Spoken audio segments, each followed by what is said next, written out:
ಎಲ್ರಿಗೂ ನಮಸ್ಕಾರ. ಇಂದಿನ ದಿನಾಂಕ 2026 ಜನವರಿ 30. ಈ ದಿನದ ಪಂಚಾಂಗ ಶ್ರೀ ವಿಶ್ವಾವಸುನಾಮ ಸಂವತ್ಸರ, ಉತ್ತರಾಯಣ, ಶಿಶಿರ ಋತು, ಮಾಘ ಮಾಸ, ಶುಕ್ಲಪಕ್ಷ, ಶುಕ್ರವಾರ ಆಗುತ್ತೆ. ದ್ವಾದಶಿ ಬೆಳಗ್ಗೆ 9:41 ಇದೆ. ಆನಂತರ ತ್ರಯೋದಶಿ ಆರಂಭ ಆಗುತ್ತೆ. ಆರ್ದ್ರ ನಕ್ಷತ್ರ ಬೆಳಗಿನ ಜಾವ 2:30 ಇರುತ್ತೆ. ಆರ್ದ್ರ ನಕ್ಷತ್ರ ಆದಮೇಲೆ ಪುನರ್ವಸು ಆರಂಭ ಆಗುತ್ತೆ. ಇನ್ನು ವೈದ್ಯುತಿ ನಾಮ ಯೋಗ ಮತ್ತು ಬಾಲವಕರಣ ಇದೆ. ಇವತ್ತು ದ್ವಾದಶಿ ಆದ ಕಾರಣ ಬೆಳಗ್ಗೆ 9:41 ಮನೆಗೆ ಸಂಬಂಧಪಟ್ಟಂತಹ ಯಾವುದೇ ಕೆಲಸ ಕಾರ್ಯಗಳನ್ನು ಮಾಡಬಾರ್ದು. ಅಂದರೆ ಹೊಸದಾಗಿ ಮಾಡಬಾರ್ದು, ಅದು ಮುಖ್ಯ. ಆದರೆ ಈಗಾಗಲೇ ಆರಂಭಿಸಿದ್ರೆ ಕೆಲಸ ಕಾರ್ಯಗಳನ್ನು ನಾವು ಮುಂದುವರಿಸ್ಕೊಂಡು ಹೋಗಿ ಏನೂ ತೊಂದರೆ ಏನೂ ಆಗಲ್ಲ ಅದರಲ್ಲಿ. ಆನಂತರ ಮತ್ತೊಂದು ವಿಚಾರ, ತ್ರಯೋದಶಿ ಆರಂಭ ಆಗುತ್ತೆ. ಈ ತ್ರಯೋದಶಿ ಆರಂಭ ಆದಮೇಲೆ ನಿಮ್ಮ ಕೆಲಸ ಕಾರ್ಯಗಳಲ್ಲಿ ಒಳ್ಳೆಯ ಯಶಸ್ಸು ಸಿಗುತ್ತೆ, ಏನೂ ತೊಂದರೆ ಇಲ್ಲ. ಒಟ್ಟಾರೆ ಇವತ್ತು ದಿವಸ ಚೆನ್ನಾಗಿದೆ, ಯಾವುದೇ ರೀತಿಯ ತೊಂದರೆಗಳು ಅಥವಾ ಅಡ್ಡಿ ಆತಂಕಗಳು ಬರಲ್ಲ. ಆರ್ದ್ರ ನಕ್ಷತ್ರ ಇದೆ, ಆ ಕಾರಣದಿಂದ ಸ್ವಲ್ಪ ಮನಸ್ಸಿಗೆ ಈ ಕೆಲವು ರಾಶಿಗಳಿಗೆ ಮಾತ್ರ ಈ ಮಾನಸಿಕ ಒತ್ತಡ ಇರುತ್ತೆ ಅಷ್ಟೇ. ಅದನ್ನು ಬಿಟ್ಟರೆ ಬೇರೆ ಇನ್ನೇನು ವಿಶೇಷವಾದ್ದು ತೊಂದರೆ ಅಂತ ಅನ್ನೋದು ಇವತ್ತು ಕಂಡು ಬರಲ್ಲ. ಇನ್ನು ಇವತ್ತಿನ ಸೂರ್ಯೋದಯವನ್ನು ಆಧರಿಸಿ ಈ ದಿನದ ರಾಹುಕಾಲದ ಬಗ್ಗೆ ಹೇಳಬೇಕು. ಅಂದರೆ ಎಷ್ಟೊತ್ತಿಗಪ್ಪ ಆರಂಭ ಆಗುತ್ತೆ ಅಂದರೆ ಬೆಳಗ್ಗೆ 11:09 ಆರಂಭ ಆಗಿ 12:36 ಮುಗಿಯುತ್ತೆ. ಈ ವೇಳೆಯಲ್ಲಿ ಪೂಜೆ ಮಾಡಬಾರ್ದು. ಆದ್ಮೇಲೆ ನಾವೆಲ್ಲ ನಮ್ಮ ಒಂದು ಭ್ರಾಂತು, ಒಂದು ನಂಬಿಕೆನ ಯಾರೂ ಇದು ಮಾಡೋಕ್ಕಾಗಲ್ಲ. ಆದರೆ ಪೂಜೆ ಪುನಸ್ಕಾರಕ್ಕೆ ಯಾವುದೇ ರೀತಿಯ ತೊಂದರೆ ಖಂಡಿತವಾಗಲೂ ಉಂಟಾಗಲ್ಲ, ಮಾಡ್ಬೋದು. ಇನ್ನು ಈ ಅತಿ ಮುಖ್ಯವಾದ ವಿಚಾರ ಯಮಗಂಡ ಕಾಲ. ಅದು ಆರಂಭ ಆಗೋದು ಮಧ್ಯಾಹ್ನ 3:30 ಮುಗಿಯೋದು 4:57. ಈ ಅವಧಿಯಲ್ಲಿ ಸಾಧ್ಯವಾದಷ್ಟು ನೀವು ಯಾವುದೇ ರೀತಿಯ ಔಷಧಿಯನ್ನು ಹೊಸದಾಗಿ ಸೇವಿಸಬಾರ್ದು. ಹಾಗೆಯೇ ಮನೆಯಿಂದ ಹೊರಗೆ ಪ್ರಯಾಣ ಮಾಡಬಾರ್ದು. ಹೊರಗಿನಿಂದ ಮನೆಗೆ ವಾಪಸ್ ಬನ್ನಿ, ತೊಂದರೆ ಇಲ್ಲ. ಮನೆಯಿಂದ ಹೊರಗೆ ಹೋಗಬಾರ್ದು. ಹಾಗೆ ಮತ್ತೊಂದು, ಹೊಸ ವಾಹನವನ್ನು ಖರೀದಿ ಮಾಡಬಾರ್ದು. ಅಂದರೆ ನೀವು ಕೇಳ್ಬೋದು, ಕೆಲವರು ಕೇಳಿದ್ದಾರೆ ನನ್ನ ಸೆಕೆಂಡ್ ಹ್ಯಾಂಡ್ ವೆಹಿಕಲ್ ತೊಗೋಬೋದಾ ಅಂತ. ಸೆಕೆಂಡ್ ಹ್ಯಾಂಡ್ ಆದರೆ ಅವ್ರಿಗೆ ಮಾತ್ರ, ನೀವು ಹೊಸದು ಅನ್ನೋ ಒಂದು ಭಾವನೆಯಿಂದಲೇ ತೊಗೋತಿರಲ್ವ. ಆದ್ದರಿಂದ ಈ ಸೆಕೆಂಡ್ ಹ್ಯಾಂಡ್ ವೆಹಿಕಲ್ ಆದ್ರೂ ಅಷ್ಟೇ ಸಾಧ್ಯವಾದಷ್ಟು ಈ ವೇಳೆಯಲ್ಲಿ ತೊಗೋಬಾರ್ದು. ಇದು ತುಂಬ ಮುಖ್ಯವಾದಂತಹ ವಿಚಾರ. ಇದಾದಮೇಲೆ ಬ್ರಾಹ್ಮಿ ಮುಹೂರ್ತ ಬೆಳಗಿನ ಜಾವ 5:07 5:56 ಇರುತ್ತೆ. ಅಭಿಜಿತ್ ಮುಹೂರ್ತ ಮಧ್ಯಾಹ್ನ 12:10 12:56 ಇರುತ್ತೆ. ಗೋಧೂಳಿ ಮುಹೂರ್ತ ಸಂಜೆ 6:15 6:43 ಸಂಜೆ ಹೊತ್ತಿರುತ್ತೆ. ಈ ವೇಳೆಯಲ್ಲಿ ಇರುತ್ತೆ. ಇದಾದ ನಂತರ ಮತ್ತೊಂದು ಮುಖ್ಯವಾದ್ದು ದುರ್ಮುಹೂರ್ತ ಬೆಳಗ್ಗೆ 9:05 9:51. ಆನಂತರ ಮಧ್ಯಾಹ್ನ 12:51 41:40. ಈ ಅವಧಿಯಲ್ಲಿ ಯಾವುದೇ ಕೆಲಸ ಕಾರ್ಯಗಳನ್ನು ಆರಂಭ ಮಾಡೋದು ತುಂಬ ತಪ್ಪು. ಅದನ್ನು ಕರೆಯೋದೇ ದುರ್ಮುಹೂರ್ತ ಅಂತ. ಮುಹೂರ್ತ ಚೆನ್ನಾಗಿರಲ್ಲ ಅಂತ ಅಷ್ಟೇ, ಇನ್ನೇನಿಲ್ಲ. ಎಲ್ರಿಗೂ ಒಳ್ಳೆಯದಾಗತ್ತೆ. ಎಲ್ಲಿವರೆಗೂ ನಾವು ಒಬ್ಬರಿಗೆ ಒಳ್ಳೆಯನ್ನು ಕೋರ್ತೀವೋ, ಒಳ್ಳೆಯದನ್ನು ಮಾಡ್ತೀವೋ, ಅಲ್ಲಿವರೆಗೂ ದೇವರು ಯಾವುದೋ ಒಂದು ರೂಪದಲ್ಲಿ ಬಂದು ನಮಗೆ ಸಹಾಯವನ್ನು ಮಾಡ್ತಾನೆ. ಇದೇ ಒಂದು ನಿಜವಾದಂತಹ ವಿಚಾರ. ಇನ್ನು ಈ ದಿನದ ರಾಶಿ ಭವಿಷ್ಯದ ಬಗ್ಗೆ ಸ್ವಲ್ಪ ಗಮನವನ್ನು ನೀಡೋಣ. ಮೇಷರಾಶಿಯವರ ವಿಚಾರದಲ್ಲಿ, ಮುಖ್ಯವಾಗಿ ವಿದ್ಯಾರ್ಥಿಗಳ ವಿಚಾರದಲ್ಲಿ, ಮನೆಯ ಹಿರಿಯರು ಸಂತೋಷ ಪಡುವಂತಹ ಕೆಲವೊಂದು ವರ್ತಮಾನಗಳು ಬರುತ್ತೆ. ಉದಾಹರಣೆಗೆ, ಅವರ ಆಸೆಯಂತೆ ಅವರಿಗೆ ಇಷ್ಟ ಬಂದಂತಹ ವಿಚಾರದಲ್ಲಿ ಅವರು ಮುಂದುವರೆದಿರ್ತಾರೆ. ಕೇವಲ ಪಠ್ಯ ಮಾತ್ರವಲ್ಲದೆ ಕ್ರೀಡಾ ಸ್ಪರ್ಧೆಗಳಲ್ಲೂ ಸಹ ಮುಂದಿರ್ತಾರೆ. ಇನ್ನು ಕೆಲವರಿಗೆ ಉದ್ಯೋಗಾವಕಾಶ ಬಂದರೂ ಕೂಡ ಓದಿನಲ್ಲಿ ಆಸಕ್ತಿ ಇರುವ ಕಾರಣ ಸುಮ್ಮನಿರ್ತಾರೆ. ಅಂದರೆ ಒಂಥರ ನ್ಯೂಟ್ರಲ್ ಅಂತಾರಲ್ಲ ಹಾಗೆ. ಒಟ್ಟಾರೆ ಇವತ್ತು ಕನ್ಯಾ ರಾಶಿಯವರಿಗೆ ತುಂಬ ಒಳ್ಳೆಯ ದಿನ. ಅವರಲ್ಲಿ ಒಂದು ರೀತಿ ಹುದುಗಿರುವ ಒಂದು ಅಪಾಂಡಿತ್ಯ ಅಥವಾ ಪ್ರತಿಭೆ ಜನಸ್ತೋಮಕ್ಕೆ ಪರಿಚಯ ಆಗುವಂತಹ ಒಂದು ಸಾಧ್ಯತೆಗಳೇ ಹೆಚ್ಚಾಗಿರುತ್ತೆ. ಈ ಕಲಾವಿದರು, ನೃತ್ಯ ಬಲ್ಲವರು, ಹಾಗೆ ಸಂಗೀತ ಬಲ್ಲವರು ಇಂಥವರಿಗೆ ಸಮಾಜದಲ್ಲಿ ವಿಶೇಷವಾದಂತಹ ಗೌರವ ಇವತ್ತು ಲಭಿಸುತ್ತೆ. ಇನ್ನು ಇವರ ಕೆಲಸ ಕಾರ್ಯಗಳಲ್ಲಿ ಯಾವುದೇ ರೀತಿಯ ಅಡ್ಡಿ ಆತಂಕ ಬಂದರೂ ಕೂಡ ಮನಸ್ಸನ್ನು ಒಂದು ತಮ್ಮ ಹತೋಟಿಯಲ್ಲಿ ಇಟ್ಕೊಂಡು ತಮ್ಮ ಕೆಲಸವನ್ನು ಪೂರೈಸ್ತಾರೆ. ಒಟ್ಟಾರೆ ಎಲ್ಲರಿಗೂ ಇವರು ಒಬ್ಬ ಒಳ್ಳೆಯ ಮಾದರಿ ವ್ಯಕ್ತಿಯಾಗಿ ಇವತ್ತು ಹೊರಹೊಮ್ಮುತ್ತಾರೆ. ಇನ್ನು ಕುಟುಂಬದಲ್ಲಿನ ಹಿರಿಯರ ಒಂದು ಆರೋಗ್ಯದ ಬಗ್ಗೆ ಹೇಳಬೇಕು ಅಂದರೆ ಸ್ವಲ್ಪ ಏರಿಳಿತ ಕಂಡು ಬರುತ್ತೆ. ತುಂಬ ಪ್ರಾಬ್ಲಮ್ ಅಂತ ಭಯಪಡೋದು ಬೇಡ, ಸಣ್ಣ ಪುಟ್ಟ ವಿಚಾರಗಳು ಇರುತ್ತೆ. ಹಾಗೆ ಸಣ್ಣ ಪುಟ್ಟ ಮಕ್ಕಳಿದ್ದರೆ ಅವರ ಆರೋಗ್ಯದ ಕಡೆ ಸ್ವಲ್ಪ ಗಮನವನ್ನು ನೀಡೋದು ಒಳ್ಳೆಯದು. ನೀರಿಗೆ ಸಂಬಂಧಪಟ್ಟಂತಹ ದೋಷ ಅಂತ ಕಂಡುಬರುತ್ತೆ.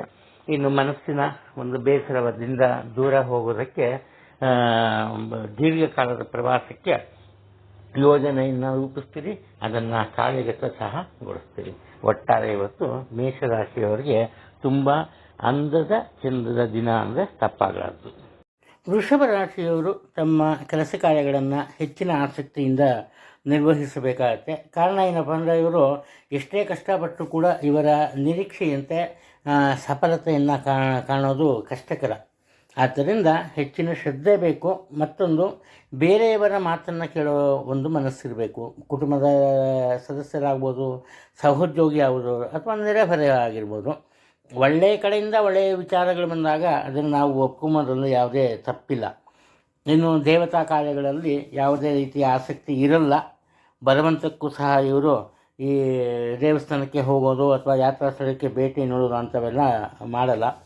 ಯಾವುದೇ ಕೆಲಸ ಮಾಡಿದ್ರು ತುಂಬ ಇಂಟ್ರೆಸ್ಟಿಂದ ಮಾಡ್ತಾರೆ. ಕಾರಣ ಏನಪ್ಪ ಅಂದರೆ ಇವರು ಒಂದು ರೀತಿ ಅಟೆನ್ಷನ್ ಸೀಕರ್. ಎಲ್ಲರೂ ಇವ್ರ ಕಡೆ ನೋಡಬೇಕು, ಇವರ ಕೆಲಸ ಕಾರ್ಯಗಳನ್ನು ಮೆಚ್ಕೋಬೇಕು, ಇಂತಹ ಒಂದು ಭಾವನೆ ಇವರಲ್ಲಿ ಇರುತ್ತೆ. ಇನ್ನು ಮುಂದಿನ ಜೀವನಕ್ಕೆ ಏನು ಮಾಡ್ತಾರಪ್ಪ ಇವರು ಅಂದರೆ ನಿಧಾನವಾಗಿ ತಮ್ಮ ತಪ್ಪನ್ನು ತಿಳ್ಕೊಂಡು ತಮ್ಮ ಕೆಲಸ ಕಾರ್ಯಗಳನ್ನು ಸಾಧ್ಯವಾದಷ್ಟು ಬದಲಾವಣೆಯ ರೂಪದಲ್ಲಿ ಏನೇನು ಬೇಕೋ ಅದರಲ್ಲಿ ಕಾರ್ಯನಿರ್ವಹಣೆಯ ರೀತಿಯಲ್ಲಿ ಬದಲಾವಣೆ ತಂದು ಅದನ್ನು ಮುಂದುವರಿಸ್ತಾರೆ. ಆ ನಂತರ ಯಶಸ್ಸು ಸಿಗುತ್ತೆ, ತೊಂದರೆಯೇನೂ ಇಲ್ಲ. ಆದರೆ ಅನಿರೀಕ್ಷಿತ ಶುಭ ಫಲಗಳು ಸಿಗುತ್ತೆ. ಅದೇ ರೀತಿ ಅನಿರೀಕ್ಷಿತವಾಗಿ ಸ್ವಲ್ಪ ತೊಂದರೆ ತಾಪತ್ರಯಗಳು ಸಹ ಇವರ ಜೀವನದಲ್ಲಿ ಬರುತ್ತೆ. ಇಲ್ಲಿ ಒಂದು ಮುಖ್ಯವಾದಂತಹ ವಿಚಾರ ಏನಪ್ಪ ಅಂದರೆ ಇವರ ವಾದ ವಿವಾದ ಮತ್ತು ಮಾತಿನ ವೈಖರಿ. ಏನೋ ಒಂದು ಸುಳ್ಳಿನ ವಿಚಾರ ಇರುತ್ತೆ, ಪ್ರತಿಯೊಬ್ಬರಿಗೂ ಗೊತ್ತಿರುತ್ತೆ ಅದು ಸುಳ್ಳು ಅಂದ್ಬಿಟ್ಟು. ಅದು ಇವರು ಏನಪ್ಪ ಮಾಡ್ತಾರೆ ಅಂದರೆ ಅದನ್ನೇ ವಾದ ಮಾಡಿ ನಿಜ ಅಂತ ಸಾಬೀತು ಮಾಡಿ ತೋರಿಸ್ಬಿಡ್ತಾರೆ. ಅದು ಇವರ ಒಂದು ವಿಶೇಷತೆ. ಒಟ್ಟಾರೆ ಏನಪ್ಪ ಅಂದರೆ ಈ ದಿನ ಹೆಚ್ಚಿನ ಪ್ರಯತ್ನದಿಂದ ಕಡಿಮೆ ಮಟ್ಟದ ಕೆಲಸ ಕಾರ್ಯಗಳನ್ನು ಇವರು ಪೂರೈಸ್ತಾರೆ. ಅದರಿಂದ ಒಳ್ಳೆಯದು ಆಗುತ್ತೆ. ಜೀವನದಲ್ಲಿ ಬರೋ ಕಷ್ಟ ನಷ್ಟಗಳು ಕ್ಷಣಿಕ ಮಾತ್ರ. ಮಿಥುನ ರಾಶಿಯಲ್ಲಿ ಜನಿಸಿರೋರು ಮುಖ್ಯವಾಗಿ ತಮ್ಮ ಕೆಲಸ ಕಾರ್ಯಗಳನ್ನು ಸ್ವತಂತ್ರವಾಗಿ ನಿರ್ವಹಿಸೋಕ್ಕೆ ಆರಂಭ ಮಾಡ್ತಾರೆ. ಆದರೆ ಯಾವಾಗ ಅದರಲ್ಲಿ ಸ್ವಲ್ಪ ಏರುಪೇರು ಕಂಡು ಬರುತ್ತೆ ಆವಾಗ ಇವರು ಕುಟುಂಬದ ಹಿರಿಯರ ಒಂದು ಮಾರ್ಗದರ್ಶನವನ್ನು ಅವಲಂಬಿಸ್ತಾರೆ. ಹಾಗೆ ಇವರಿಗೆ ದೊರೆಯುತ್ತೆ, ಅದರಿಂದ ಯಾವುದೇ ರೀತಿಯ ತೊಂದರೆಗಳು ಕಂಡುಬರಲ್ಲ. ಇನ್ನು ಸ್ವಂತ ವ್ಯಾಪಾರ ವ್ಯವಹಾರಗಳಿದ್ದರೂ ಕೂಡ ಅನೇಕ ರೀತಿಯ ಒಂದು ಕಟ್ಟುಪಾಡುಗಳಿರ್ಬೋದು ಅಥವಾ ಕಷ್ಟ ನಷ್ಟಗಳಿರ್ಬೋದು, ವಿವಾದಗಳು ಬಂದರೂ ಕೂಡ ಅದನ್ನು ಹೇಗೆ ನಿಭಾಯಿಸಬೇಕು, ಹೇಗೆ ಅದರಿಂದ ದೂರವಾಗಬೇಕು ಅನ್ನೋ ಒಂದು ಬುದ್ಧಿಶಕ್ತಿ ಇವರಲ್ಲಿ ವಿಶೇಷವಾಗಿರುತ್ತೆ. ಈ ಕಾರಣದಿಂದ ಏನು ಬೇರೆಯವರಲ್ಲಿ ಯಾವುದೇ ವಿಚಾರವನ್ನು ಹಂಚಿಕೊಳ್ಳದೆ ಏನು ಮಾಡ್ತಾರಪ್ಪ ಅಂದರೆ ಸ್ವತಂತ್ರವಾಗಿ ಇವರ ಕೆಲಸವನ್ನು ಇವರು ಮಾಡಿಕೊಂಡು ಜೀವನದಲ್ಲಿ ಮುಂದುವರಿತಾರೆ. ಪ್ರಾಬ್ಲಮ್ ಏನೂ ಇಲ್ಲ. ಒಟ್ಟಾರೆ ಇವರು ಸಮಯ ಸಂದರ್ಭಕ್ಕೆ ಅನುಕೂಲವಾಗಿ ಅಥವಾ ಅದನ್ನು ಅನುಸರಿಸಿಕೊಂಡು ಹೋಗೋದ್ರಿಂದ ಎಲ್ಲರ ಜೊತೆ ಒಳ್ಳೆಯ ಪ್ರೀತಿ ವಿಶ್ವಾಸವನ್ನು ಬೆಳೆಸ್ಕೋತಾರೆ, ಹಾಗೆ ಉಳಿಸ್ಕೋತಾರೆ. ಈ ಕುಟುಂಬಕ್ಕೂ ಸಂಬಂಧಪಟ್ಟಂಥ ಹೀಗೆ ಆಗುತ್ತೆ. ಈ ಉದ್ಯೋಗ ಕ್ಷೇತ್ರದಲ್ಲಿ ಸಹ ಅಷ್ಟೇ. ಇವರ ತೊಂದರೆಗಳು ಏನಾದರೂ ಇರಲಿ, ಆ ತೊಂದರೆಗಳಿಗೆ ಬೇರೆಯವರನ್ನು ಒಂದು ಗುರಿ ಮಾಡಲ್ಲ. ತಮ್ಮ ತಪ್ಪು ಇಲ್ಲದೇ ಹೋದರೂ ಕೂಡ ತಮ್ಮ ಕೆಲಸದಲ್ಲಿ ಆಗುವಂತಹ ಎಲ್ಲ ರೀತಿಯ ಲೋಪದೋಷಗಳಿಗೆ ಇವರೇ ಕಾರಣ ಅನ್ನೋ ರೀತಿ ಒಪ್ಕೊಬಿಡ್ತಾರೆ. ಈ ಒಂದು ಗುಣಧರ್ಮದಿಂದ ಏನಪ್ಪ ಆಗುತ್ತೆ ಅಂದರೆ ಇವರ ಜೀವನದಲ್ಲಿ ಸಾಕಷ್ಟು ಒಳ್ಳೆಯ ಬದಲಾವಣೆಗಳು ಈ ದಿನ ಕಂಡುಬರುತ್ತೆ. ಇನ್ನು ಸೋದರರ ಜೊತೆಯಲ್ಲಿ ಅನಾವಶ್ಯಕವಾದಂತಹ ವಾದ ವಿವಾದಗಳು ಕಂಡುಬರುತ್ತೆ. ಆದರೂ ಕೂಡ ಅದು ಬಹುಕಾಲ ನಿಲ್ಲಲ್ಲ. ಇವರೇ ಅದಕ್ಕೂ ಸಹ ಸೂಕ್ತ ಪರಿಹಾರವನ್ನು ಕಂಡುಹಿಡಿಯುತ್ತೆ. ಒಟ್ಟಾರೆ ಈ ದಿನ ಇವರು ಪರಿಸ್ಥಿತಿಯ ಅಧ್ಯಯನದಿಂದ ಸಂಪೂರ್ಣವಾಗಿ ಹೊಸ ರೀತಿಯ ಅನುಭವವನ್ನು ಪಡೀತಾರೆ, ಹೊಸ ರೀತಿಯ ಕೆಲಸ ಕಾರ್ಯಗಳನ್ನು ನಿರ್ವಹಿಸ್ತಾರೆ. ಯಶಸ್ಸು ಮಾತ್ರ ಎಂದಿನಂತೆ ಇದ್ದೇ ಇರುತ್ತೆ. ಈ ಕಟಕ ರಾಶಿಯವರ ವಿಚಾರಕ್ಕೆ ಬಂದಾಗ ಇವರ ನಿರೀಕ್ಷೆ ಹೆಚ್ಚಿನ ಮಟ್ಟದಲ್ಲಿರುತ್ತೆ.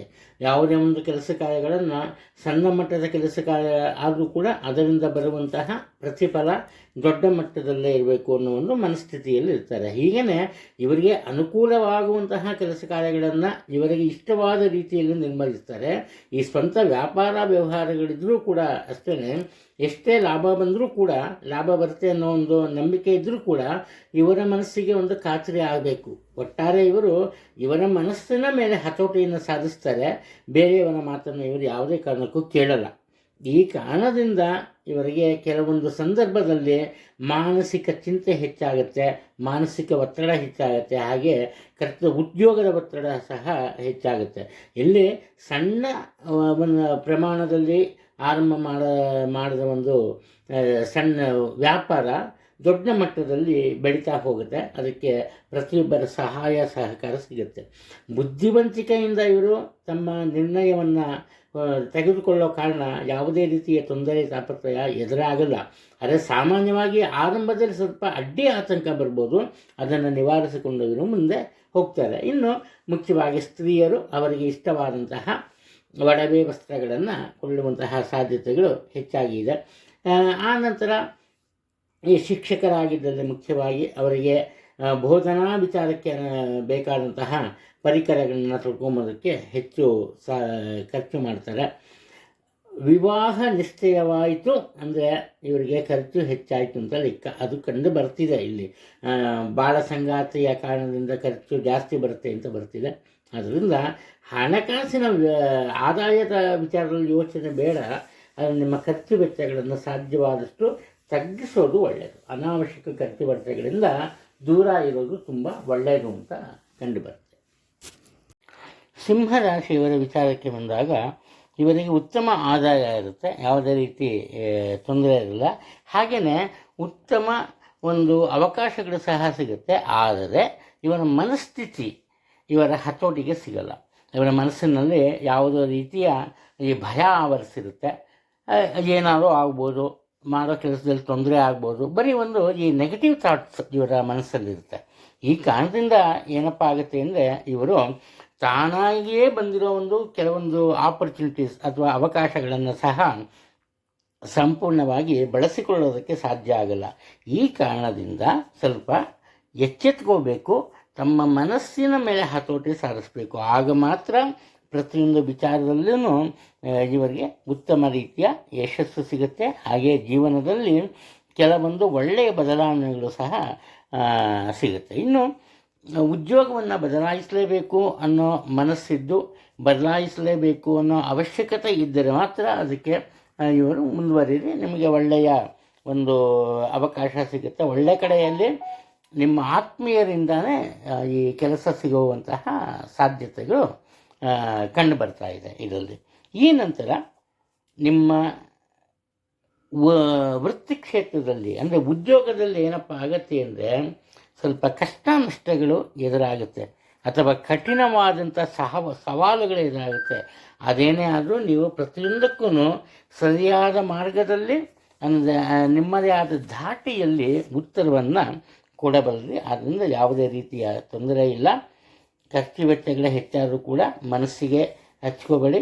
ಕಾರಣ ಏನು ಅಂದರೆ ಅನಿರೀಕ್ಷಿತವಾದಂತಹ ಧನಲಾಭ ನಿಮಗೆ ಕಂಡು ಬರ್ತಾ ಇದೆ. ಇನ್ನು ನಿಮ್ಮನ್ನೇ ನೆಚ್ಚಿಕೊಂಡು ಕೆಲವೊಬ್ಬರು ಕೆಲವೊಂದು ವಿಚಾರಗಳನ್ನು ಆರಂಭಿಸ್ತಾರೆ. ಆದ್ದರಿಂದ ಅವರ ಒಂದು ಮನಸ್ಸನ್ನು ಅರ್ಥ ಮಾಡಿಕೊಂಡು ನಡೆದರೆ ಮುಂದೊಂದು ದಿನ ಅವರಿಂದ ನಿಮಗೆ ಹೆಚ್ಚಿನ ಸಹಾಯ ಕಂಡುಬರುತ್ತೆ.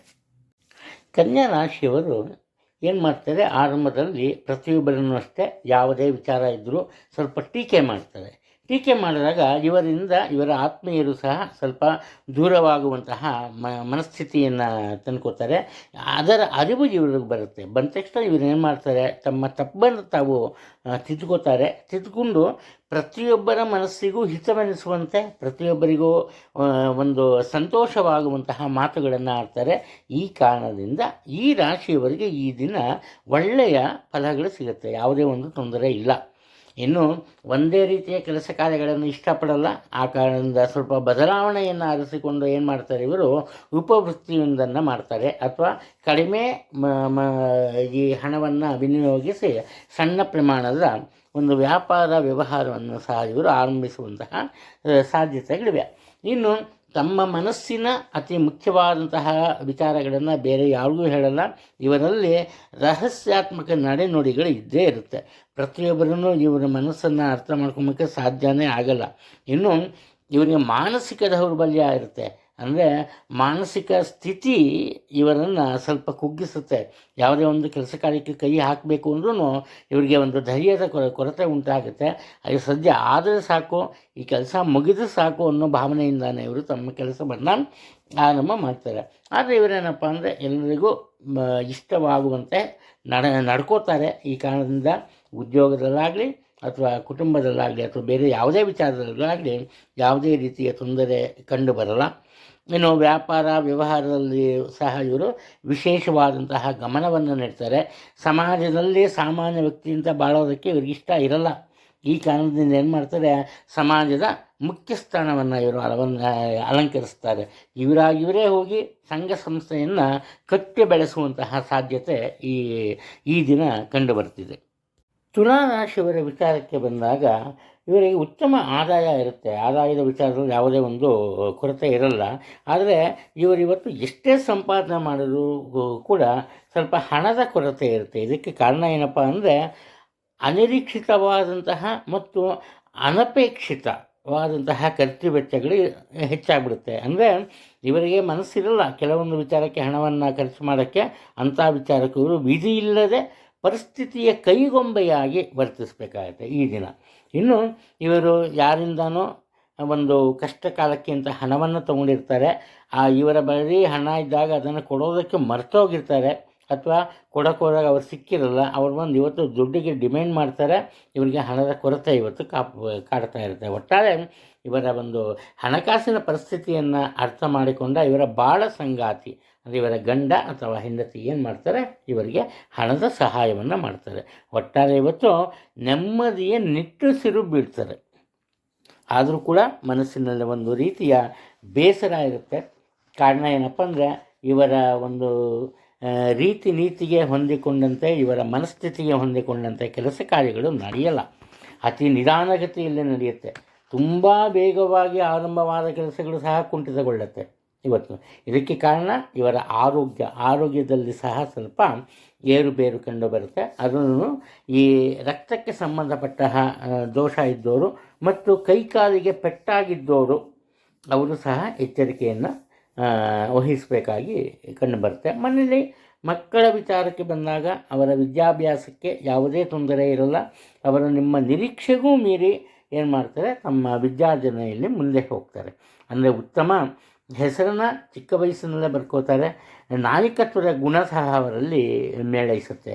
ಒಟ್ಟಾರೆ ಇವತ್ತು ನಿಮಗೆ ಆ ಕಡೆ ಒಳ್ಳೆಯದೂ ಅಲ್ಲ, ಈ ಕಡೆ ಕೆಟ್ಟದ್ದೂ ಅಲ್ಲ. ಆ ರೀತಿ ಒಳ್ಳೆಯದು ಕೆಟ್ಟದ್ದು ಎರಡೂ ಸಮಪಾಲಾಗಿ ನಿಮಗೆ ಈ ದಿನ ಸಿಗುತ್ತೆ. ಒಟ್ಟಾರೆ ಸಂತೋಷ ಸಂಭ್ರಮ ಇರುತ್ತೆ, ಅದನ್ನು ನೀವೇ ಕಲ್ಪಿಸ್ಕೋಬೇಕು. ವೃಶ್ಚಿಕ ರಾಶಿಯವರೆಗೆ ಬಂದಾಗ ಅವರ ಮನಸ್ಸಿನಲ್ಲಿ ಹಠದ ಸ್ವಭಾವ ಇರುತ್ತೆ. ಯಾವ ಹಠ ಅಂದರೆ, ನಾನು ಯಾರ ಮಾತನ್ನು ಕೇಳಬಾರ್ದು. ಒಳ್ಳೆಯದಾಗಲಿ ಕೆಟ್ಟದಾಗಲಿ ಇವರಿಗೆ ಯಾರು ಬಂದು ತಿಳಿ ಹೇಳಿದರೆ ಅಥವಾ ಸಲಹೆಯ ಸೂಚನೆ ಕೊಟ್ಟರೆ ಇವರು ಕೇಳೋಕ್ಕೆ ಹೋಗಲ್ಲ. ಈ ಕಾರಣದಿಂದ ಸ್ವಲ್ಪ ಇವರು ತೊಂದರೆಯನ್ನೇ ಅನುಭವಿಸ್ತಾರೆ. ಕಾರಣ ಏನಪ್ಪ ಅಂದರೆ, ಇವರನ್ನು ನೋಡಿದ್ರೆ ಆ ಕುಟುಂಬ ವರ್ಗದಲ್ಲಿ ಎಲ್ಲರಿಗೂ ವಿಶೇಷವಾದಂತಹ ಪ್ರೀತಿ ಇರುತ್ತೆ, ವಿಶೇಷವಾದಂತಹ ಗೌರವವಿರುತ್ತೆ. ಅದನ್ನು ಇವರು ಅರ್ಥ ಮಾಡ್ಕೊಂಬಲ್ಲ. ಉದ್ಯೋಗ ಕ್ಷೇತ್ರದಲ್ಲಿ ಸಹ ಇದೇ ಆಗುತ್ತೆ. ಎಲ್ಲರೂ ಇವರನ್ನು ಪ್ರೀತಿಯಿಂದ ವಿಶ್ವಾಸದಿಂದ ಕಾಣ್ತಾರೆ. ಆದರೆ ಇವರು ಏನು ಮಾಡ್ತಾರೆ, ಪ್ರತಿಯೊಬ್ಬರನ್ನು ಒಂದು ಯಾವುದೋ ಒಂದು ಮಾನದಂಡದಿಂದ ಅಳಿತಾರೆ. ಅಂದರೆ ಅವರ ಹಣಕಾಸಿನ ವಿಚಾರ ಇರ್ಬೋದು, ಅವರು ಹಾಕೋ ಒಂದು ಬಟ್ಟೆಗಳಿರ್ಬೋದು, ಈ ಥರ ಪ್ರಯೋಜನವಿಲ್ಲದ ವಿಚಾರಗಳಿಗೆ ಇವರು ಹೆಚ್ಚಿನ ಪ್ರಾಶಸ್ತ್ಯವನ್ನು ಕೊಟ್ಬಿಡ್ತಾರೆ ಇವತ್ತು. ಈ ಕಾರಣದಿಂದ ಇವರ ಯಾವುದೇ ಒಂದು ಕೆಲಸ ಕಾರ್ಯಗಳಲ್ಲಿ ಹೆಚ್ಚಿನ ಪ್ರಯತ್ನದಿಂದ ಮುಂದುವರೆದರೂ ಕೂಡ ಈ ಒಳ್ಳೆಯ ಫಲಗಳು ಬರೋದು ಸ್ವಲ್ಪ ಕಷ್ಟವಾಗುತ್ತೆ ಅಂತ ಕಂಡುಬರುತ್ತೆ. ಆದ್ದರಿಂದ ಮೊದಲೇನು ಮಾಡಬೇಕು, ನಿಮ್ಮ ಮನಸ್ಸನ್ನು ನಿಮ್ಮ ಹತೋಟಿಯಲ್ಲಿಟ್ಕೋಬೇಕು. ಎಲ್ಲರೊಂದಿಗೆ ಪ್ರೀತಿ ವಿಶ್ವಾಸದಿಂದ ಇದ್ದರೆ ತುಂಬ ಒಳ್ಳೆಯದು. ತುಂಬ ಅತಿ ಮುಖ್ಯವಾದಂತಹ ಕೆಲಸವನ್ನು ಮುಂದೂಡ್ತೀರಿ ಅಥವಾ ಅದು ಮುಂದೆ ಹೋಗುತ್ತೆ, ಏನು ಮಾಡೋಕ್ಕೆ ಸಾಧ್ಯ ಇಲ್ಲ. ಜೀವನದಲ್ಲಿ ಉನ್ನತ ಮಟ್ಟ ತಲುಪಬೇಕು ಅನ್ನೋ ಆಸೆ ಮತ್ತು ಹಠ ಇರುತ್ತೆ. ಅದಕ್ಕೋಸ್ಕರ ಒಳ್ಳೆಯ ತೀರ್ಮಾನಗಳನ್ನು ತಗೋತೀರಿ. ಇವತ್ತು ಅಲ್ಲದೆ ಹೋದರೂ ಮತ್ತೊಂದು ದಿನ ಈ ನಿಮ್ಮ ತೀರ್ಮಾನಗಳಿಗೆ ಎಲ್ಲರ ಒಂದು ಪ್ರಶಂಸೆ ಸಿಗುತ್ತೆ. ನೀವು ನಿರೀಕ್ಷಿತ ಮಟ್ಟವನ್ನು ಕ್ರಮೇಣವಾಗಿ ತಲುಪ್ತೀರಿ. ತುಂಬ ಪ್ರಯಾಸದಿಂದ ನಿಮ್ಮ ಕೆಲಸ ಕಾರ್ಯಗಳನ್ನು ಮಾಡೋ ಕಾರಣ ದೈಹಿಕವಾಗಿ ಸ್ವಲ್ಪ ಈ ದೌರ್ಬಲ್ಯತೆಗೆ ಒಳಗಾಗ್ತೀರಿ. ಅದೇ ಮನಸ್ಸಿನ ಮೇಲೆ ಹತೋಟಿಯನ್ನು ಸಾಧಿಸ್ತೀರಿ. ಇನ್ನು ಸ್ವಾರ್ಥದ ಬುದ್ಧಿ ನಿಮ್ಮಲ್ಲಿ ಇರುತ್ತೆ. ನಿಮ್ಮ ಕೆಲಸನೇ ನಡಿಬೇಕು, ನೀವು ಹೇಳಿದಾಗೆ ನಡಿಬೇಕು, ಅಂದ್ಬಿಟ್ಟು ಬೇರೆಯವ್ರನ್ನ ಸ್ವಲ್ಪ ಕಡೆಗಣ್ಣಿನಿಂದಾನೇ ನೋಡ್ತೀರಿ. ಇವನ್ನೆಲ್ಲ ಸರಿ ಮಾಡಿಕೊಂಡು ತುಂಬ ಒಳ್ಳೆಯದು ಅಂತ ಕಂಡುಬರುತ್ತೆ. ಧನುರ್ ರಾಶಿಯಲ್ಲಿ ಹುಟ್ಟಿರೋರು ನಿಮ್ಮ ತಾಯಿಯವರ ಆರೋಗ್ಯದ ಬಗ್ಗೆ ಸ್ವಲ್ಪ ಗಮನ ಕೊಡಬೇಕು. ನಿಮ್ಮ ಆರೋಗ್ಯದಲ್ಲೂ ಚೂರು ಏರುಪೇರು ಉಂಟಾಗುತ್ತೆ. ದಿಢೀರಂತ ಸ್ವಲ್ಪ ನಿಮ್ಮಲ್ಲಿ ದೈಹಿಕ ಬಳಲಿಕೆ ಕಂಡುಬರುತ್ತೆ. ಇಲ್ಲೇ ನಿಮ್ಮ ಮನಸ್ಸನ್ನು ಸರಿಯಾಗಿ ಯಾರೂ ಅರ್ಥ ಮಾಡ್ಕೊಂಬಲ್ಲ. ಈ ಕಾರಣದಿಂದ ಮನೆಯಲ್ಲಿ ಅನಾವಶ್ಯಕವಾದಂತಹ ಬೇಡದ ವಿಚಾರಗಳಿಗೆ ವಾದ ವಿವಾದ ಉಂಟಾಗುತ್ತೆ. ಈ ಕಾರಣದಿಂದ ಸುಖ ಶಾಂತಿಯ ಕೊರತೆ ನಿಮ್ಮಲ್ಲಿ ಕಂಡುಬರುತ್ತೆ. ಯಾರೇನೇ ಒಂದು ತಪ್ಪು ಮಾಡಿದ್ರು ಅದರ ಮೂಲ ನೀವೇ ಅನ್ನೋ ರೀತಿ ಪ್ರತಿಯೊಬ್ಬರು ಪ್ರತಿಬಿಂಬಿಸ್ತಾರೆ. ಈ ಕಾರಣದಿಂದ ನೀವು ಬೇರೆಯವರ ಜೊತೆ ಸೇರಲ್ಲ. ನಿಮ್ಮ ಪಾಡಿಗೆ ನೀವಾಯಿತು, ನಿಮ್ಮ ಕೆಲಸ ಆಯಿತು ಅನ್ನೋ ರೀತಿ ಒಂಟಿಯಾಗಿ ಕಾಲವನ್ನು ಕಳೀತೀರಿ. ಇನ್ನು ಕುಟುಂಬದ ವಿಚಾರಕ್ಕೆ ಬಂದಾಗ ಮತ್ತೊಂದು ವಿಶೇಷತೆ ಏನಪ್ಪ ಅಂದರೆ, ಮೂರನೇ ವ್ಯಕ್ತಿಯೊಬ್ಬರ ಒಂದು ಭಾಗವಹಿಸುವಿಕೆ ಕುಟುಂಬದ ವಿಚಾರಗಳಲ್ಲಿ ದೊಡ್ಡ ಪ್ರಮಾದವನ್ನೇ ಉಂಟು ಮಾಡುತ್ತೆ. ಇಲ್ಲೂ ಅಷ್ಟೇ ಬೇರೆಯವರ ಕುಟುಂಬದಲ್ಲಿ ಇರೋರು ಏನು ಮಾಡ್ತಾರೆ, ಈ ರೂಮರ್ಸ್ ಅಂತ ಏನು ಹೇಳ್ತೀವಿ, ವದಂತಿಗಳನ್ನು, ಅದನ್ನು ನಿಜ ಅಂತ ನಂಬಿಡ್ತಾರೆ. ಅದು ಇನ್ನು ಅನಿರೀಕ್ಷಿತವಾಗಿ ಉಂಟಾಗೋ ಕೆಲವೊಂದು ಬೆಳವಣಿಗೆಗಳಿಂದ ಮನೆಯನ್ನು ಬದಲಾಯಿಸಲೇಬೇಕಾದಂತಹ ಸಂದರ್ಭ ಎದುರಾಗುತ್ತೆ. ಇನ್ನು ನಿಮ್ಮ ಹೆಸರಿನಲ್ಲಿರುವ ಒಂದು ಈ ಮನೆ ಆಗ್ಬೋದು ಅಥವಾ ಸೈಟ್ ಜಮೀನಾಗ್ಬೋದು, ಅದರಲ್ಲಿ ಸ್ವಲ್ಪ ತೊಂದರೆ ಕಂಡುಬರುತ್ತೆ. ಅಂದರೆ ಕಾನೂನಿನ ಪ್ರಕಾರ ತೊಂದರೆ ಕಂಡುಬರುತ್ತೆ. ಅದರ ಬಗ್ಗೆ ಹೆಚ್ಚು ಗಮನವನ್ನು ಕೊಡೋದು ಒಳ್ಳೆಯದು. ಪ್ರತಿಯೊಂದು ತೊಂದರೆಗೂ, ಪ್ರತಿಯೊಂದು ಒಂದು ಕಠಿಣವಾದಂತಹ ಪರಿಸ್ಥಿತಿಗೂ ಸರಿಯಾದ ಮಾರ್ಗ ಅಥವಾ ಪರಿಹಾರ ಇದೆ ಅನ್ನೋ ನಂಬಿಕೆ ಇರೋ ಕಾರಣ ನಿಮ್ಮಲ್ಲಿ ಈ ಕ್ರೀಡಾ ಮನೋಭಾವನೆ ಹೆಚ್ಚಾಗುತ್ತೆ. ಈ ಕಾರಣದಿಂದ ಯಾವುದೇ ರೀತಿಯ ತೊಂದರೆ ಇಲ್ಲ. ಬರುವ ಒಂದು ತಾಪತ್ರಯವನ್ನು ಎದುರಿಸಬಲ್ಲವಂತಹ ಬುದ್ಧಿವಂತಿಕೆ ನಿಮ್ಮಲ್ಲಿ ಇದ್ದೇ ಇರುತ್ತೆ. ಮಕರ ರಾಶಿಯವರ ವಿಚಾರಕ್ಕೆ ಬಂದಾಗ ವಿದ್ಯಾಭ್ಯಾಸದಲ್ಲಿ ಸ್ವಲ್ಪ ಹಿನ್ನಡೆ ಲಭಿಸುತ್ತೆ. ಹಾಗೆ ಇವರು ಎಷ್ಟೇ ಬುದ್ಧಿವಂತರಾದರೂ ಕೂಡ ಸಮಯ ಸಂದರ್ಭಕ್ಕೆ ಹೊಂದಿಕೊಂಡು ಬಾಳೋದಿಲ್ಲ. ಆದ್ದರಿಂದ ಇವರ ಬುದ್ಧಿವಂತಿಕೆಯಿಂದ ಯಾವುದೇ ಒಂದು ಉಪಯೋಗ ಇಲ್ಲ. ಇಂತಹ ಒಂದು ಬೆಳವಣಿಗೆಯಿಂದ ಏನಪ್ಪ ಆಗುತ್ತೆ ಅಂದರೆ, ಕುಟುಂಬದಲ್ಲಿ ಸ್ವಲ್ಪ ಅಶಾಂತಿ ಇರುತ್ತೆ. ಹಾಗೆ ಇವರ ಮನಸ್ಸಿನಲ್ಲಿ ಸಹ ಬೇಸರ ನೆಲೆಸಿರುತ್ತೆ. ಇವರಿಗೆ ತಿಳಿಯದಂತೆ ದೂರದ ಸಂಬಂಧಿಕರು ಇವರ ಸ್ವಂತ ವ್ಯವಹಾರಗಳಲ್ಲಿ ಏನು ಮಾಡ್ತಾರೆ, ಪಾಲ್ಗೊಳ್ತಾರೆ. ಅದರಿಂದ ಇವರಿಗೆ ಮನಸ್ಸಿಗೆ ಇರಿಸುಮುರುಸಾಗುತ್ತೆ. ಸಂಬಂಧಿಕರಿಂದ ಸ್ವಲ್ಪ ದೂರ ಉಳಿತಾರೆ. ಅವರ ಜೊತೆ ಸಣ್ಣ ಪ್ರಮಾಣದ ಜಗಳವಾಗುವಂತಹ ಸಾಧ್ಯತೆ ಇದೆ. ಬೇರೆಯವರಿಗೆ ಕಷ್ಟ ಅಂತ ಅನಿಸುವಂತಹ ಕೆಲಸ ಕಾರ್ಯಗಳು ಇವರಿಗೆ ಏನಪ್ಪ ಆಗುತ್ತೆ ಅಂದರೆ ಸುಲಭವಾಗುತ್ತೆ. ಹಾಗೆ ಅದನ್ನು ಸಂಪೂರ್ಣವಾಗಿ ಕಾರ್ಯರೂಪಕ್ಕೆ ಸಹ ತರ್ತಾರೆ. ಅದು ಆನಂತರ ಇಲ್ಲಿ ಆಹಾರ ಸಂಬಂಧಕ್ಕೆ ಸಂಬಂಧಪಟ್ಟಂತೆ, ಅಂದರೆ ಕಲುಷಿತ ಆಹಾರ ಸೇವಿಸೋದ್ರಿಂದ ಇವರ ಆರೋಗ್ಯದಲ್ಲಿ ಏರುಪೇರು ಕಂಡುಬರುತ್ತೆ. ಇವರ ಮಾತು ಯಾವ ರೀತಿ ಇರುತ್ತೆ ಅಂದರೆ ಒಳ್ಳೆ ಬುಲೆಟ್ ಥರ ಬೇರೆಯವರ ಮನಸ್ಸಿಗೆ ನೇರವಾಗಿ ನಾಟುತ್ತೆ, ಬೇರೆಯವರಿಗೆ ಬೇಸರ ಉಂಟಾಗುತ್ತೆ. ಈ ಕಾರಣದಿಂದ ಇವರ ನಡುವಿನ ಒಂದು ಒಳ್ಳೆಯ ಬಾಂಧವ್ಯ, ಆ ಬಾಂಡಿಂಗ್ ಅಂತ ಏನಂತ ಹೇಳ್ತೀವಿ, ಅದು ಸ್ವಲ್ಪ ಕಡಿಮೆ ಆಗುತ್ತೆ.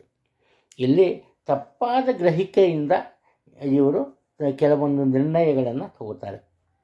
ಅದು ತಪ್ಪಾದ ಗ್ರಹಿಕೆಯಿಂದ ಇರೋ ಕೆಲಸ ಕಾರ್ಯ ಆಗ್ಬೋದು, ಜವಾಬ್ದಾರಿ ಆಗ್ಬೋದು, ಅದರ ಆಂತರ್ಯ, ಅದರ ಒಳಗುಟ್ಟನ್ನು ಅರ್ಥ ಮಾಡ್ಕೊಂಬಲ್ಲ. ಆತುರ ಜಾಸ್ತಿ, ಆತುರದಿಂದ ತೀರ್ಮಾನ ತಗೋತಾರೆ, ಕೆಲಸ ಮಾಡೋಕ್ಕೆ ಹೋಗ್ತಾರೆ, ಕೊನೆಯಲ್ಲಿ ಸ್ವಲ್ಪ ಫೈಲ್ಯೂರ್ ಆಗ್ತಾರೆ. ಚಿಕ್ಕ ಮಕ್ಕಳ ಆರೋಗ್ಯದಲ್ಲಿ ಏರುಪೇರು ಉಂಟಾಗುವಂತಹ ಸಾಧ್ಯತೆ ಇದೆ. ಅದರ ಬಗ್ಗೆ ಹೆಚ್ಚಿನ ಗಮನವನ್ನು ಕೊಡೋದು ತುಂಬ ಒಳ್ಳೆಯದು. ಇನ್ನು ಕುಟುಂಬಕ್ಕೆ ಸಂಬಂಧಪಟ್ಟಂತಹ ಯಾವುದೇ ದೋಷ ಉಂಟಾದರೂ ಅಥವಾ ತೊಂದರೆಗಳೆದುರಾದ್ರೂ ಅದಕ್ಕೆ ಇವರು ಜಾಸ್ತಿ ತಲೆ ಕೆಡಿಸ್ಕೊಂಬಕ್ಕೆ ಹೋಗಲ್ಲ. ಅದು ಇವರಾಯಿತು, ಇವರ ಕೆಲಸ ಆಯಿತು, ಆ ಥರ ಇರ್ತಾರೆ. ಈ ಕಾರಣದಿಂದ ಕುಟುಂಬದ ಹಿರಿಯರು ಇವರ ಬಗ್ಗೆ ತಪ್ಪಾದ ಭಾವನೆಯನ್ನು ಕಾಣ್ತಾರೆ. ಆದ್ದರಿಂದ ಎಚ್ಚರಿಕೆಯಿಂದ ಪ್ರತಿಯೊಬ್ಬರನ್ನು ಪ್ರೀತಿ ವಿಶ್ವಾಸದಿಂದ ನೋಡ್ಕೊಂಬುದು ತುಂಬ ಒಳ್ಳೆಯದು. ಕುಂಭರಾಶಿಯವರ ವಿಚಾರಕ್ಕೆ ಬಂದಾಗ ನೋಡಲು ಇವರು ತುಂಬ ಸರಳ ಸ್ವಭಾವವಾಗಿರ್ತಾರೆ, ಸರಳ ಜೀವಿ ಅನ್ನುವಂತೆ ಇರ್ತಾರೆ. ಆದರೆ ಇವರು ಹೆಚ್ಚು ಪ್ರಭಾವಶಾಲಿಯಾಗಿ ಹೊರಹೊಮ್ಮುತ್ತಾರೆ. ಇವರು ಪ್ರತಿಯೊಂದು ಕೆಲಸದಲ್ಲೂ, ಕುಟುಂಬಕ್ಕೆ ಸಂಬಂಧಪಟ್ಟಿದ ಕೆಲಸದಲ್ಲೂ ಇವರ ಪ್ರಭಾವವನ್ನು ಬೀರ್ತಾರೆ. ಅಂದರೆ ಇವರಿಂದ ಹಲವು ಕೆಲಸ ಕಾರ್ಯಗಳು ಸುಗಮವಾದ ರೀತಿಯಲ್ಲಿ ನಡೆಯುತ್ತೆ. ಸಾಹಸಕ್ಕೆ ಒಂದು ರೀತಿ ಮತ್ತೊಂದು ಹೆಸರು ಇವರು. ಅದರಲ್ಲೂ ಸಾಹಸದ ಕಲಾವಿದರಿದ್ದರೆ ಅವರಿಗೆ ನಿರೀಕ್ಷಿಸಿದ ಯಶಸ್ಸು ಸಿಗುತ್ತೆ. ಇನ್ನು ತಾಯಿಯವರ ವಿಚಾರಕ್ಕೆ ಬಂದಾಗ ಅವರ ತವರು ಮನೆಯಲ್ಲಿ ಸ್ವಲ್ಪ ಕೆಲವೊಂದು ವಿಚಾರಗಳು, ಅಹಿತಕರ ವಿಚಾರಗಳು ನಡೆಯುತ್ತೆ. ಅದರ ಪ್ರಭಾವ ಇವರ ಜೀವನದ ಮೇಲೂ ಬೀಳುತ್ತೆ. ಕಾರಣ ಏನಪ್ಪ ಅಂದರೆ ಹಣಕಾಸಿನ ವಿಚಾರ ಸ್ವಲ್ಪ ಈ ಕುಟುಂಬದ ಒಂದು ಜನರ ನಡುವೆ ಭಿನ್ನಾಭಿಪ್ರಾಯ ಬರೋದಕ್ಕೆ ಕಾರಣ ಆಗುತ್ತೆ. ಅದಕ್ಕೆ ತಾಯಿಯವರ ಮನೆ ಕಡೆಯವರೇ ಕಾರಣ ಆಗ್ತಾರೆ. ಬೇಜವಾಬ್ದಾರಿಯಿಂದ ನಿಮ್ಮ ಕೆಲಸ ಕಾರ್ಯಗಳನ್ನು ನೀವು ನಡೆಸ್ಕೊಂಡು ಹೋಗ್ತೀರಿ. ಯಾರೆಷ್ಟೇ ಬುದ್ಧಿವಾದ ಹೇಳಿದ್ರು, ಎಷ್ಟೇ ಎಚ್ಚರಿಕೆ ಕೊಟ್ಟರು ಅದನ್ನು ಕೇರ್ ಮಾಡಲ್ಲ. ನಿಮ್ಮ ದಾರಿಯಲ್ಲಿ ನೀವು ಹೋಗ್ತೀರಿ, ಅದರಿಂದ ನೀವು ಕಷ್ಟವನ್ನು ಎದುರಿಸ್ತೀರಿ. ಉದಾಹರಣೆಗೆ ಈ ಉದ್ಯೋಗದಲ್ಲಿ ನಿಮ್ಮ ಹಿರಿಯ ಅಧಿಕಾರಿಗಳು ಹೇಳ್ತಾರೆ, ನೀನು ಈ ಥರ ಮಾಡೋದು, ನಿನ್ನ ಮೇಲೆ ಆ್ಯಕ್ಷನ್ ತೊಗೋತೀವಿ ಅಂತ. ಅದು ನೀವೇನು ಮಾಡ್ತೀರಿ, ಆ್ಯಕ್ಷನ್ ತೊಗೋತೀಯ, ಹೋಗು ಅಂತ ಒಂದು ಕಾಟಾಚಾರ. ಅದನ್ನು ಕೇರ್ ಮಾಡೋಣ, ಮುಂದುವರಿತೀರಿ. ಆವಾಗ ಅವರು ಏನು ಮಾಡ್ತಾರೆ, ನಿಮ್ಮ ವಿರುದ್ಧ ಇಲ್ಲ ಸಲ್ಲದ ಆರೋಪಗಳನ್ನು ಮಾಡ್ತಾರೆ. ಆ ಆರೋಪಗಳನ್ನು ಒಪ್ಪಮಕ್ಕೆ ಸಿದ್ಧರಿರಲ್ಲ ನೀವು. ಅದಕ್ಕೇನು ಮಾಡ್ತೀರಿ, ನೀವು ಉದ್ಯೋಗವನ್ನು ಬದಲಾಯಿಸುವಂತಹ ದಿಟ್ಟ ನಿರ್ಧಾರಕ್ಕೆ ಬರ್ತೀರಿ. ಅದು ಉದ್ಯೋಗ ಬದಲಾವಣೆಯ ಒಂದು ಸೂಚನೆಗಳು ಕಂಡು ಬರ್ತಾ ಇದೆ ಇಲ್ಲಿ. ಇನ್ನು ಬೇರೆಯವರ ಜೊತೆ ಇದ್ದ ಒಂದು ಸ್ನೇಹವನ್ನು ಕೆಲವರು ತಪ್ಪಾಗಿ ಭಾವಿಸ್ತಾರೆ. ಅದ್ರ ಬಗ್ಗೆ ಎಚ್ಚರಿಕೆಯಿಂದ ಇರೋದು ತುಂಬ ಒಳ್ಳೆಯದು. ನಿಮ್ಮ ಸ್ವಂತ ಕೆಲಸ ಕಾರ್ಯಗಳಿಗೆ ಮೊದಲ ಆದ್ಯತೆ ನೀಡ್ತೀರಿ, ಅದು ನಡೆಯುವಂತೆ ನೋಡ್ಕೋತೀರಿ. ಇದರಿಂದ ನಿಮಗೆ ಸಂತಸ ಆದರೂ ಕೂಡ ಬೇರೆಯವರಿಗೆ ನಿಮ್ಮ ಬಗ್ಗೆ ಒಂದು ರೀತಿ ಕೆಟ್ಟ ಅಭಿಪ್ರಾಯ ಬರುವಂತಹ ಸಾಧ್ಯತೆಗಳು ಕಂಡು ಬರ್ತಾ ಇದೆ. ರಾಶಿಚಕ್ರದ ಕೊನೆಯ ರಾಶಿ. ಇದರಲ್ಲಿ ಕುಟುಂಬದಲ್ಲಿ ನಡೆಯುವ ಕೆಲವೊಂದು ಘಟನೆಗಳಿಂದ ನಿಮ್ಮ ಬಾಳ ಸಂಗಾತಿಯ ಮನಸ್ಸಿಗೆ ಸ್ವಲ್ಪ ಬೇಸರ ಉಂಟಾಗುತ್ತೆ. ಹಾಗೆಯೇ ಈ ದಾಂಪತ್ಯ ಜೀವನದಲ್ಲಿ ಸಹ ಚೂರು ಭಿನ್ನಾಭಿಪ್ರಾಯಗಳು ಅಥವಾ ಅನಾವಶ್ಯಕ ವಿಚಾರಗಳಿಗೆ ವಾದ ವಿವಾದಗಳು ಸಹ ಇರುತ್ತೆ. ಒಟ್ಟಾರೆ ಯಾವುದೋ ಒಂದು ವಿಚಾರಕ್ಕೆ ಚಿಂತೆ ನಿಮ್ಮ ಮನದಲ್ಲಿ ಇದ್ದೇ ಇರುತ್ತೆ. ಇನ್ನು ಅವಿವಾಹಿತರಿಗೆ ತುಂಬ ದಿನದಿಂದ ಅವರು ವಿವಾಹದ ವಿಚಾರದಲ್ಲಿ ತುಂಬ ಹಿನ್ನಡೆಯಿಂದ ಅನುಭವಿಸ್ತಾ ಇದ್ದಾರೆ. ಆದರೆ ಈಗ ಏನಪ್ಪ ಆಗುತ್ತೆ ಅಂದರೆ ಮೂರನೇ ವ್ಯಕ್ತಿ ಅಂದರೆ ನೀವು ಅಂದ್ಕೊಂಡಿರ್ತೀರಿ ಕೆಲವೊಬ್ಬರನ್ನ, ಇವರಿಂದ ಏನೂ ಉಪಯೋಗ ಇಲ್ಲ ಅಂತ, ಅಂಥವರೇ ಬಂದು ನಿಮಗೆ ವಿವಾಹದ ವಿಚಾರದಲ್ಲಿ ತುಂಬ ಸಹಾಯ ಮಾಡ್ತಾರೆ. ವಿವಾಹ ಇವಾಗ ನೆರವೇರುವಂತಹ ಸಾಧ್ಯತೆಗಳು ಖಂಡಿತವಾಗ್ಲೂ ಇದೆ. ನೀವು ಒಂದು ವೇಳೆ ಉದ್ಯೋಗದಲ್ಲಿದ್ದರೆ ಯಾವುದೇ ರೀತಿಯ ತೊಂದರೆಗಳು ಉಂಟಾಗಲ್ಲ. ಆರಂಭದಲ್ಲಿ ಯಾವುದೇ ರೀತಿಯ ಹಿನ್ನಡೆ ಇದ್ದರೂ ಕೂಡ ಕ್ರಮೇಣವಾಗಿ ಅದು ಸಂಪೂರ್ಣಗೊಳ್ಳುತ್ತೆ. ನಿರೀಕ್ಷಿತ ಮಟ್ಟದಲ್ಲೇ ಯಶಸ್ಸನ್ನು ಸಹ ಕಾಣ್ತೀರಿ. ಅದನ್ನೇ ಸ್ವಂತ ವ್ಯಾಪಾರ ವ್ಯವಹಾರಗಳಿದ್ದಲ್ಲಿ ಮಾತ್ರ ಸ್ವಲ್ಪ ನಿಮ್ಮ ಸರಿಯಾದ ನಿರ್ಧಾರಗಳ ಇಲ್ಲದೇ ಇರೋ ಕಾರಣ, ನೀವು ತಪ್ಪು ನಿರ್ಧಾರ ತಗೊಂಬೋ ಕಾರಣ ತೊಂದರೆಯನ್ನು ಅನುಭವಿಸ್ತೀರಿ. ಬರುವ ಲಾಭಾಂಶದಲ್ಲಿ ಪಾಲುಗಾರಿಕೆ ವ್ಯಾಪಾರ ಇದ್ದಲ್ಲಿ ಲಾಭಾಂಶದಲ್ಲಿ ಕಡಿಮೆ ಆಗುತ್ತೆ. ಹಾಗೆ ನಿಮಗೆ ಬರುವ ಆದಾಯದಲ್ಲಿ ಸಹ ಹಿನ್ನಡೆ ಲಭಿಸುವಂತಹ ಸಾಧ್ಯತೆ ಕಂಡುಬರ್ತಾ ಇದೆ. ಒಟ್ಟಾರೆ ಇಲ್ಲಿ ಪ್ರತಿಯೊಬ್ಬರ ವಿಚಾರವನ್ನು ನೀವು ಗಮನದಲ್ಲಿಟ್ಕೊಂಡು ಮುಂದುವರೆದರೆ ಉದ್ಯೋಗದಲ್ಲಾಗಲಿ ಅಥವಾ ಕುಟುಂಬದಲ್ಲಾಗಲಿ ನಿಮಗೆ ಒಳ್ಳೆಯದಾಗ್ತಾ ಹೋಗುತ್ತೆ. ಆದರೆ ಇಲ್ಲಿ ನಿಮ್ಮ ಮನಸ್ಸಿನ ಆಳವನ್ನು ಅರ್ಥ ಮಾಡ್ಕೊಂಬುವಂತಹ ಜನರ ಕೊರತೆ ಕಂಡು ಬರುತ್ತೆ ನಿಮಗೆ. ಈ ಕಾರಣದಿಂದ ಮನಸ್ಸಿನಲ್ಲಿ ಯಾವುದೇ ರೀತಿಯ ಬೇಸರ, ಅಶಾಂತಿ ಸದಾಕಾಲ ಮನೆ ಮಾಡಿರುತ್ತೆ. ಒಟ್ಟಾರೆ ಇವತ್ತು ನೀವು ಬಂದಿದ್ದನ್ನು ಸ್ವೀಕಾರ ಮಾಡಲೇಬೇಕು. ಅದೇ ಜೀವನ.